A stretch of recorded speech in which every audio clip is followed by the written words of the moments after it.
অরবিন্দ গুহর লেখা পৌত্তলিক। ভালোবেসেছিলাম একটি শৈরিণীকে, খরচ করে 14 শিকে।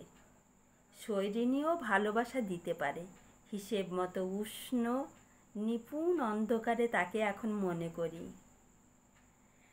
কৃষ্ণ কৃষ্ণ হরি হরি। কি নাম ছিল সঠিক এখন মনে নেই, আয়ুর শেষে স্মৃতিখানি খর্ব হবেই। গোলাপি না, তরঙ্গিনী না, কুসুমবালা না, যাকে খোপায় বাঁধা ছিল বকুল মালা। ছিল বুঝি দু চোখে তার কাজল টানা। 14 শিকেই ছুঁয়েছিলাম পরীর ডানা। এখন আমি জানার গন্ধে কৌটো ভরি। কৃষ্ণ কৃষ্ণ হরি হরি।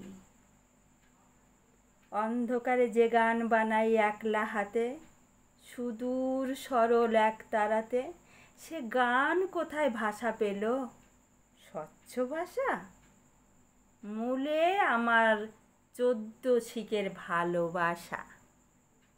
জলের তলে মস্ত একটা আকাশ ধরি। কৃষ্ণ কৃষ্ণ হরি হরি, কৃষ্ণ কৃষ্ণ হরি হরি।